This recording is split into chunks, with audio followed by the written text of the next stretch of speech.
a lot of event professionals don't realize how valuable their skill set is in the virtual world as well, and how much demand there is for it. And we hear that from our customers on the virtual side. And yeah, I guess to extend on them, this isn't about the company, just in general, like event professionals, your skill set transfers.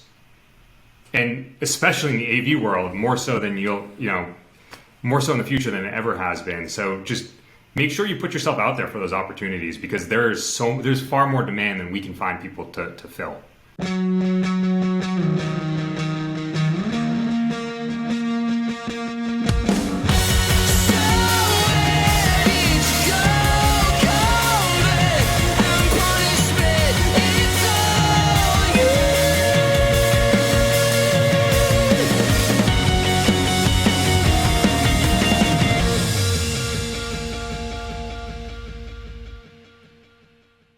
Hey everybody, welcome back to yet another episode of EventSpeak with me, Big John, CEO of Beyond Experiential.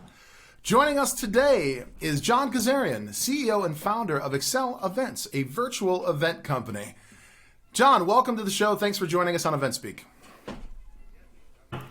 Dude, I super appreciate you coming on today. I know we had a little back and forth trying to get you on the show, but I'm excited to talk with you.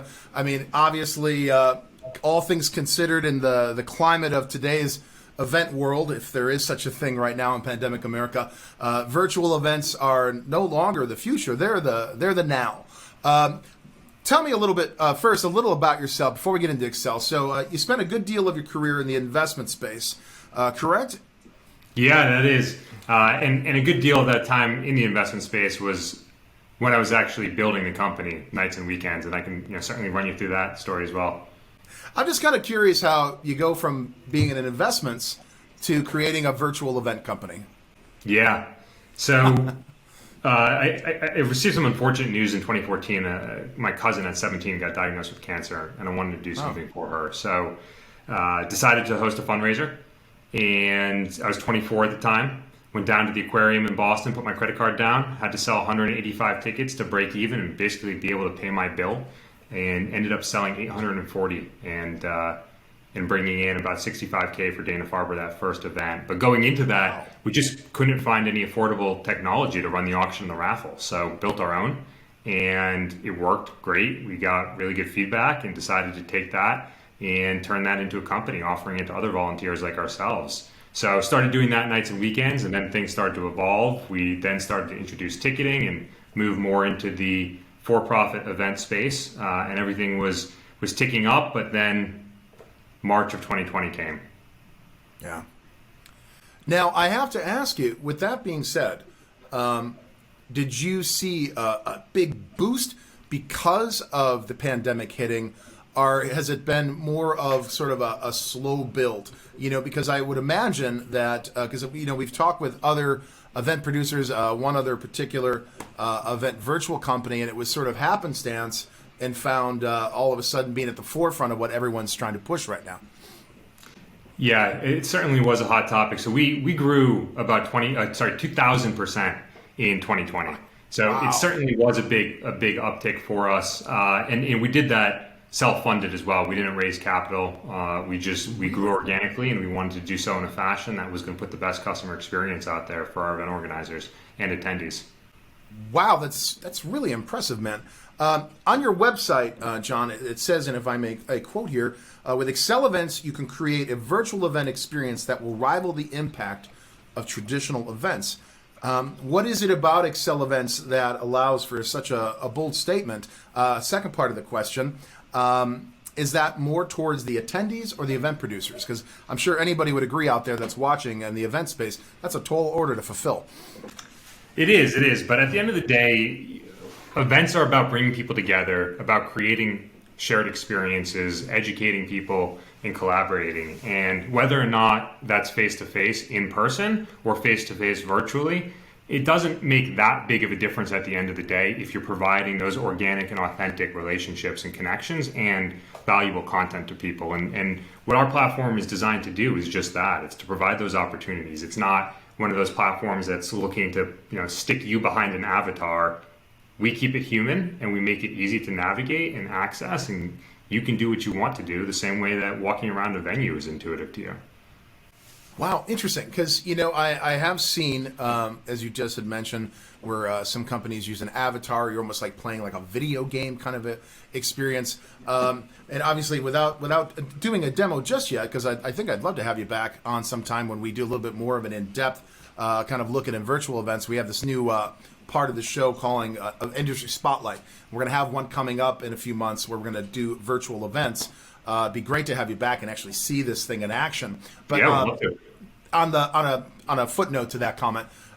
So with that said, can you give us kind of a Wikipedia explanation of what your event space is like? What if it's not an avatar or a virtual event in that space? How does it play out as a virtual event? What's the experience like for the attendee? Yeah. So I think off the bat, there's a misconception, not here in the events industry, but often for people who are less experienced with it, on what's the difference between a webinar and a virtual event. And again, it goes back to bringing people together in a way that they can interact with each other more so than just ingesting live content like watching Netflix. And what we do is provide them a number of different opportunities and rooms to do that, whether that be meetups, which are sort of like speed dating professional networking opportunities, or virtual lounges where people can come together on a shared topic, kind of like on Clubhouse, but over video as well, with discussion boards too. And then also being able to engage the exhibitors and sponsors. And one of the things that we're seeing is that about 90% of the events hosted on our platform are free for the attendees to participate in. And the entirety of the revenue that is collected from these events is through the sponsorships. And we put a lot of emphasis into making sure that those sponsors have a great experience and really get value out of participating in these events. And at the same time, that leads to higher attendee engagement with those sponsors because, again, it's human. The people are coming together and interacting and not just browsing static microsites. Sure. Can you expand a little bit on that as far as for the sponsors, say, that are looking to sponsor an event, what kind of experience are they able to provide to the attendees through your platform? Yeah. So there is that microsite opportunity where you as a sponsor can go and you can build out your site and promote your products and your content. But at the same time, you can actually be there in that booth and people can pop in and they can have an interaction with you, and you can have a team of other sales reps or marketing professionals there with you. And what we see often is that attendees will come into a booth and they'll kind of eavesdrop on a conversation that one of those exhibitors is having with another attendee and not necessarily engage until they're ready to ask that question. The same way that you might walk around a venue floor and eavesdrop on a conversation that a rep is having with somebody else, but not necessarily want to start that conversation. And from the perspective of the exhibitor, they know who you are, they know what you're clicking on, they know what you're downloading, so they're having a more informed conversation and understanding what the intent is of that attendee, something that you don't get in person. You don't necessarily know what pamphlet they picked up off the table. I would think that that's probably going to have a big impact on how things move forward post-pandemic life, if you will. Meaning that where in the virtual space, it seems as though it's a much more controlled environment. From the exhibitor standpoint, you know what your attendees are, what they're interacting with, what they're looking at, who they are potentially. Where when you're in a crowded convention center, you might get that many more business cards, so to speak, but what is the engagement there? Like you don't have a specific scope as much in the virtual space. I think you would agree. Well, and we've all been there running trade show booths before. You might get a bunch of business cards and you follow up and you don't get responses. But here, you can contextually follow up. You have information to follow up with and send them an email discussing something that they looked at or a question they asked or something that actually reminds you of what they did. And it leads to much higher response rates and engagement rates. Sure, that makes sense. Which poses the natural question is when traditional events start to come back. And it seems as though, from what the experts say, it's going to be a slow crawl, even once we start seeing more in-person events start to take place in limited numbers, still with social distancing and masks and all of that stuff. With that being said, do you see there's a way to piggyback it? Meaning, how do you see that in a certain mix by category? Do you anticipate, for example, a concert? You have a live show that's happening. Would there be a segment that is virtual what is the particular vision you would anticipate for that kind of marriage, if you will? Yeah, absolutely. I mean, sitcoms have been doing that for years, right? Look at SNL. My buddy went to he lives in New York, and he went to the SNL set last weekend, and I was at home watching it. What's the difference between that and any other hybrid experience? But the other aspect of it, and maybe less so in the realm of concerts, but very much so in associations and corporate events and other community-driven type of events, is that it's not just about the hybrid experience during the event. It's taking that what used to be a once-a-year event because of cost and resources and planning, and being able to turn that into an event program over the series over the course of the year, and taking that experience and having opportunities to develop the community in advance of the event, for attendees to get to know each other beforehand. So when they are on site together, they can pre-book meetings with each other, with exhibitors and sponsors and speakers, but at the same time being able to piggyback that every month thereafter with another opportunity to bring this audience and community back together to re-engage each other and deepen those relationships. And then you, as the event organizer, get a deeper understanding of your community and what their interests are. And if you're, say, a tech company hosting a conference, you now know what type of content that person is engaging in a deeper way than just, hey, they clicked this button on my website. And it really gives you that opportunity to figure out who you want to reach back out to and potentially upsell, or who might be at risk. That absolutely makes sense. And I think that is probably one of the bigger advantages to the virtual space as far as that's concerned. Now, here's an interesting thing, that we've seen, I think, the industry tiptoeing around virtual going into March of last year. Then all of a sudden it was like at the forefront of everybody's minds. Everybody's pushing digital. There's gobs of virtual event companies out there. Let me ask you that. What do you feel what is Accelevents' competitive advantage? What makes you guys stand out versus, say, company X that's doing a virtual event? Yeah, definitely. So there are certainly a lot of them that come into have come into this space, and frankly, a lot of them are just white label resellers of ours that show up on those lists. But at the same time, the way that we differentiate ourselves is we came out of the event space. We get events. And our team does too. Majority of the people who have joined our company are out of the event space, whether it be in-person experiences or event tech. And the other aspect of that is that it carries through to the interaction experience that people have with our team. Our median response time is less than 30 seconds on chat, the first response. And if you're somebody who spends 3 months planning an event, and that event culminates in a matter of 3 hours, you don't have 10 minutes to wait for a response, or an hour. You need an answer immediately, and we get that. And that sense of urgency that our team carries, really, it transfers and it shows to our event organizers. And that's not addressing the product, but at the end of the day, events are about experience, and certainly our product is bringing that to you, but it needs to be more than that. You need to find a company that partners with you. Absolutely. I think that's something that, being an agency guy myself and coming from the event space, the traditional event space, that is probably the biggest advantage when you bring in an agency partner, is that you're getting exactly that, a partner. So from the virtual space, I believe that's got to be very important, because it's not just about the attendees' experience. I mean, that's obviously the first and the foremost probably priority. It's about your event producers and the people that are building the event. The virtual event space is very new to all of us. Yeah. So the need for expertise, if you will, customer service and support, that 30 seconds, I mean, that's fantastic, because the thing is I feel like something we deal with coming from in the conventional space is sometimes the communication there. When there's a brand involved, there's an agency involved, you've got your field team involved, you're dealing with the venue, you're dealing with brand ambassadors, you're dealing with all of this. It can get a little muddied at some point. I'm thinking that the virtual experience probably tightens that up a bit, maybe takes away some of the layers, if you will. It certainly can help there, but at the same time, I mean, event professionals, as you know, are some of the most creative people in the world, and it's fun for us because since we are so interactive with our customers, we get all of these incredible ideas, just a constant flow of them, and it allows us to really, in real time, enhance the platform in a way that gives those opportunities for people to just come up with ways to implement it that we had never even envisioned or thought of before, and it creates these really unique experiences for organizers and for attendees. Another area that we've seen people really take advantage of is the gamification options as another mechanism for keeping people engaged throughout the duration and course of the event, and encouraging them to participate in other sessions and engage those sponsors and exhibitors.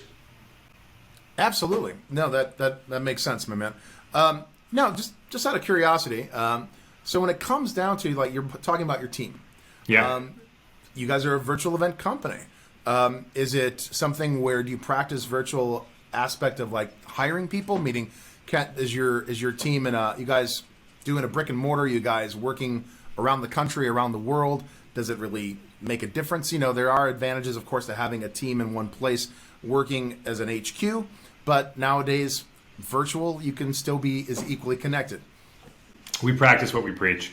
We don't have a brick and mortar office. We are around the world. About half the team is here in the U.S., but we have team members around the world, and it doesn't matter where somebody is, frankly. I mean, we interact all the same, and also our team members are constantly moving too, just because they have that flexibility, and why not? We've found that it works really well for us, and we have the communication internally to make sure that works, and we use our own platform as a mechanism for team building and bonding opportunities. Sure. I mean, what better way for your team to get integrated with your platform to really understand the DNA of it than actually utilizing it.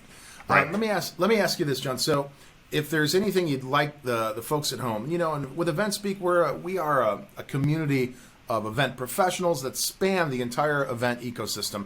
Whereas people that produce events, there's people that work events, there's people that just like to go to events. That probably be curious to know, like, is there one thing about Accelevents that you'd like people to take away from this interview that would stand above the rest? Yeah, it's really at the heart that we're here for the event community. We are, our almost entire team is event professionals, and we want to be the best at that. We just launched an event hub for event professionals to come together. It's completely free for them to list their services.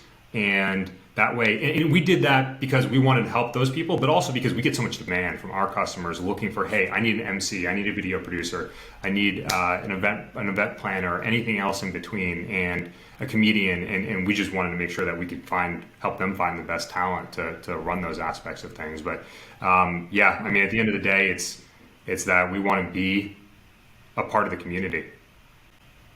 And that's very interesting to me what you just had mentioned, that you guys had created kind of a free virtual community. Honestly, that's kind of how the inception of EventSpeak started. To give you a brief history, we go back to the early 2000s when, before the social media revolution, and James, our founder, created EventSpeak initially as exactly that, a place for people to find jobs, opportunities, to have a place to come together, if you will. Well, when the pandemic hit and we all got together to kind of revamp it, we thought to ourselves, well, we want to give, the event community a place to have dialogue, and have, a place to have some solidarity. And then adding the content, like doing my show, just started out as like, hey, we've all got 1,000 connections.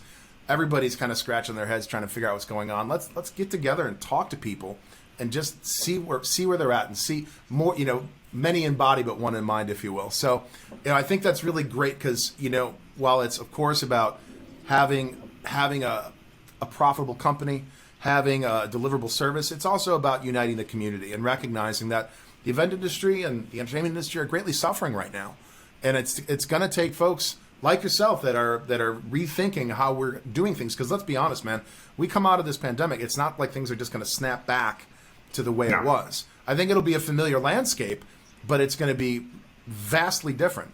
And it's going to take, I think the virtual aspect of this is going to be something that we're going to see grow more and more, not every year, every day, And I think that's really great that you guys are not only doing that clearly through Excel, but also uniting people in community. I want to add on that. I also think, in chatting with event professionals, that a lot of event professionals don't realize how valuable their skill set is in the virtual world as well, and how much demand there is for it. And we hear that from our customers on the virtual side. And yeah, I guess to extend on them, this isn't about the company, just in general, like event professionals, your skill set transfers.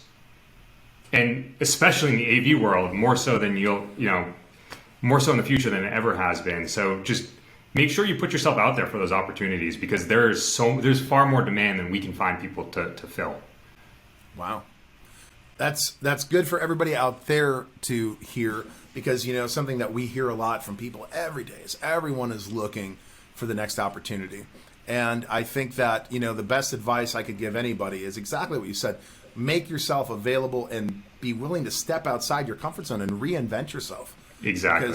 Because as you just said, in one capacity where the traditional event space is starving right now, as you're saying, 2,000% growth in a year is incredible.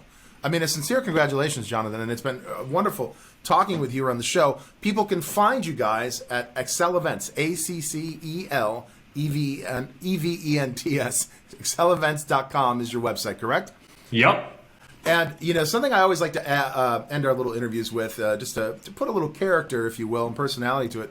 I saw on your LinkedIn that you played football. Yeah. So, I'm curious, are you a college guy? Are you an NFL guy? And if so, who are you rooting for? I'm certainly not an NFL guy. I walked on the team in college, Bentley D2. I'll be honest with you, I rode the pine. I only made it into 2 games, but I stuck it out. I played ball in high school. Yeah. Went to a small little Wisconsin town and played Ironman football, did tackle on the offense, tackle on the defense. And, what's funny is that I eat, breathe, and sleep it through school. I got out of school, and then it kind of fell by the wayside. I mean, I grew up in Chicago, so it's fun to root for the Bears when there's a group of people drinking and eating and having a good time. But, I don't really follow it too close. But, okay, with that being said then, one other question to wrap up is, when you got some time to yourself, which probably doesn't sound like you get a lot of it, what do you like to do? What are you passionate about besides virtual events? Yeah, getting on the water, sailing, boating, and starting kite surfing now. Wow, nice, man. Where's home for you, John? Yeah, so I kind of, I've just been following Tom Brady around. So I'm from Boston, but I just moved down to Miami. Oh, down in Miami. Wonderful, yeah. Wonderful. Girlfriend down in Miami, and I absolutely love it down there. It's from the weather to just the whole vibe of everything. I always say this about Miami, is it's really great and it's close to America. Well put. John, thank you so much for joining us today. Everyone, John Kazarian of Accelevents, we really appreciate you coming by the show today. We'll definitely reach out back to you to circle back when we do that industry spotlight and virtual events. And as always, we'll continue the conversation over on EventSpeak. That's EventSpeak.com. I'm still Big John, and I'm reminding everyone out there to be sure to take care of yourselves and each other. And we'll see you next time here on EventSpeak.